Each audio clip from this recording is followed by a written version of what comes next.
الوفا news رہے خبروں سے باخبر۔ السلام علیکم۔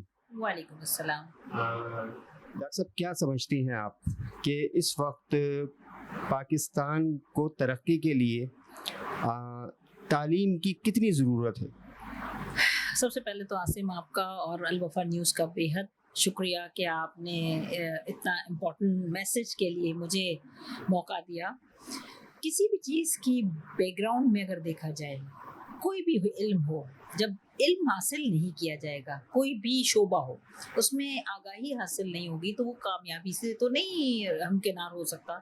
آپ کو بنیاد ہی معلوم ہوگی اس وقت جب آپ اس کی تعلیم حاصل کریں گے۔ تو تعلیم تو بیسس ہے نا ہماری، اگر ہم اپنی بیسس ہی کو حاصل نہیں کریں گے تو کیسے ممکن ہے کہ ہم آگے کسی بھی طور پر ترقی کر سکیں۔ اللہ تعالیٰ نے مایوسی کو کفر قرار دیا ہے نا، تو ہمیں مایوس تو نہیں ہونا ہے۔ ہاں، تھوڑے سے دل برداشتہ بحیثیت انسان ہم ہو جاتے ہیں حالات سے، لیکن جہاں تک آپ نے بات کی پوزیشنز کی، تو دیکھیں پوزیشن انسان اس وقت اپنے لیے استعمال کرتا ہے جب اس کو صرف اپنا آپ دیکھنا ہوتا ہے۔ جب ہم قوم کے بچوں کے لیے کام کرتے ہیں، نونہالوں کے لیے کام کرتے ہیں اور اپنے لوگوں کے لیے کام کرتے ہیں نا، تو پھر وہ پوزیشن ہمارے لیے نہیں ہوتی ہے، ہماری ساری چیزیں ان کے لیے ہوتی ہیں۔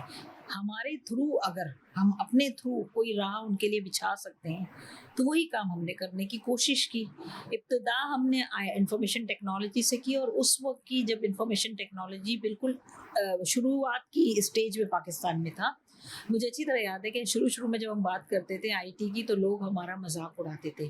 جس وقت ہم B2B C2C کنزیومرز کی بات کرتے تھے کہ اس طرح internet per on line trading ہوگی یا آن لائن مال بنایا تھا، تو اس وقت لوگ ہنستے تھے، اور واقعی اس مال میں صرف 5 لوگ رجسٹرڈ ہوتے تھے۔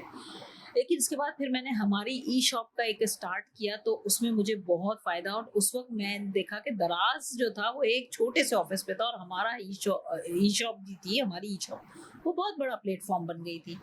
تبھی لگتا تھا کہ ہاں اب لوگ جاگے ہیں۔ جب ہم نے 2002 بلکہ 2001 سے جو کمپیوٹر سینٹرز بنائے تھے اور 2008 تک کنٹینیو بنائے تھے، تو اس میں شاید اس وقت بچے تو پڑھ رہے تھے، ہم نے ہر گورنمنٹ اسکول میں بنایا، تقریباً کراچی کے تو کسی اسکول کو چھوڑا نہیں تھا ہم نے، سندھ کے بھی 18 ضلعوں میں بنایا، پنجاب میں جیلوں میں بنایا، سندھ کی جیل میں بھی بنایا، خیبر پختونخوا میں نے تقریباً پرسنلی میرے ہی تو سارے وزٹ ہوتے تھے، 5 سے 4 صدہ میں بنائے، پشاور میں بنایا، بنیر میں بنایا، ایسی جگہوں پہ بنایا جہاں لوگ جانے کا تصور بھی نہیں کرتے تھے۔ جہاں سے مظفر آباد میں سہیلی سرکار وہ اسکول تھا جو زلزلے میں ٹوٹ گیا تھا، ہم نے اس اسکول کے اندر کمپیوٹر سینٹر بنایا، اور state of the art building ہماری ہوتی تھی الحمدللہ، اور وداؤٹ اینی ان کی انویسٹمنٹ کسی کی نہیں ہوتی تھی، صرف ٹوٹلی ہماری NGO کرتی تھی جس وقت میں اس NGO میں تھی۔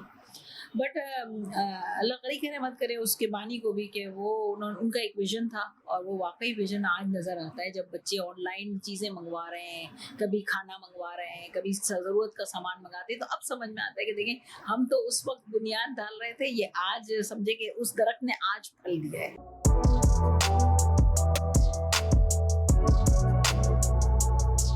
اس پر لائک اور سبسکرائب تو بنتا ہے۔ Thank you.